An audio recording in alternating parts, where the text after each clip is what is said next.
Good morning students, how are you all? Students, in previous video we have discussed about the different categories of poor which are existing in our country. We have discussed the aggregate and specific categories of poor which are predominantly existing in our country. And in today's video we will try to examine the different ways to determine the poverty line. So, to determine the poverty line, there are different ways which the economists usually undertake, and one way is to determine the monetary value of minimum caloric requirement of individuals who are living in rural areas and urban areas. Here, monetary value of minimum caloric requirement means per capita expenditure to meet out the minimum caloric requirement of an individual. So, here the minimum caloric requirement for the individual who is living in rural areas is 2400 calories, and the individual who is living in urban area, the minimum caloric requirement is 2100 calories.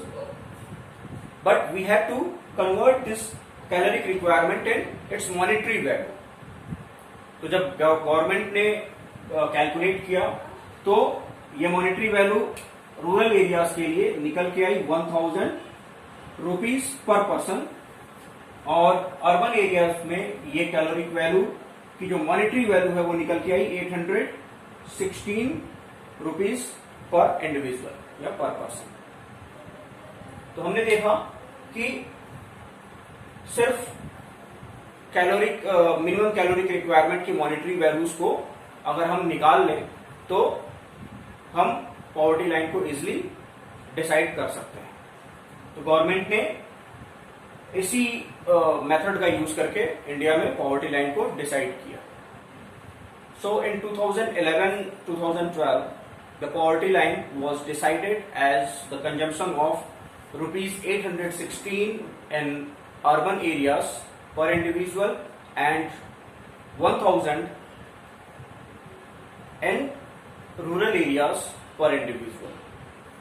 So government ने monthly per capita expenditure का use करके इस poverty line को decide किया था India में, लेकिन बहुत सारे इकोनॉमिस्ट ने इसको बहुत ज्यादा एफिशिएंट नहीं माना था. इस मेथड को पॉवर्टी लाइन को डिसाइड करने के लिए एक बहुत ही एफिशिएंट मेथड नहीं माना, क्योंकि उनके अकॉर्डिंग ये जो मेथड है ये जो पूल ऑफ पुअर्स हैं उसको एज अ होल लेके चलता है. यानी कि whatever the bucket of poor is existing in country, this method takes this bucket as a whole.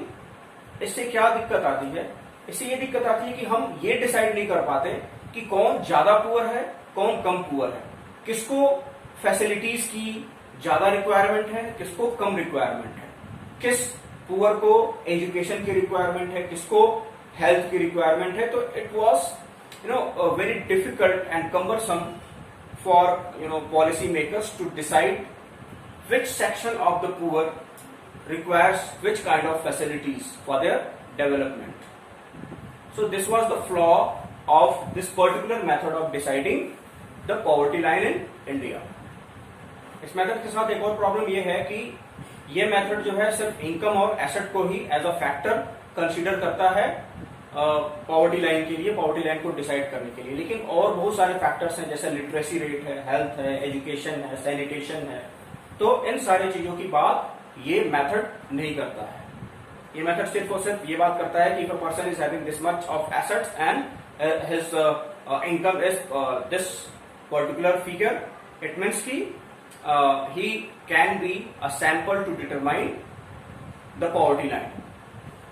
तो इस तरीके से बहुत सारे इकोनॉमिस्ट ने इसको क्रिटिसाइज किया, इस मेथड को क्रिटिसाइज किया, क्योंकि ये मेथड एक होलिस्टिक अप्रोच प्रोवाइड नहीं करता था पॉवर्टी लाइन को डिसाइड करने के लिए.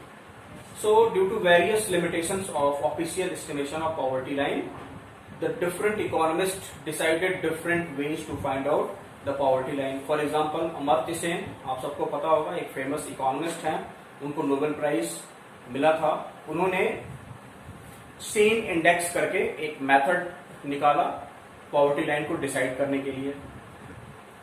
वैसे ही डिफरेंट स्कॉलर्स ने भी डिफरेंट मेथड्स को डेवलप किया पॉवर्टी लाइन को डिसाइड करने के लिए, जैसे कि poverty gap index and poverty squared index. तो इन सब के बारे में आप हायर क्लासेस में पढ़ेंगे। बस आप इतना याद रखिए कि इस पर्टिकुलर मैकेनिज्म के अलावा भी कुछ स्कॉलर्स थे, जैसे कि अमर्त्य सेन थे और भी इकोनॉमिस्ट ने मिलकर कुछ मेथड्स को इजाद किया, जिससे कि पॉवर्टी लाइन को एक होलिस्टिक वे में डिसाइड किया जा सकता है। और वो अप्रोचेस क्या थे, वो मेथड्स क्या थे, अमर्त्य सेन के द्वारा जो मेथड दिया गया उसको सेन इंडेक्स कहा जाता है, और जो डिफरेंट मेथड्स हैं उसको पॉवर्टी गैप इंडेक्स या स्क्वायर्ड गैप इंडेक्स के नाम से जाना जाता है। So this is for today, students, and the rest part of this chapter we will try to discuss in our next video. Till then, have a good day.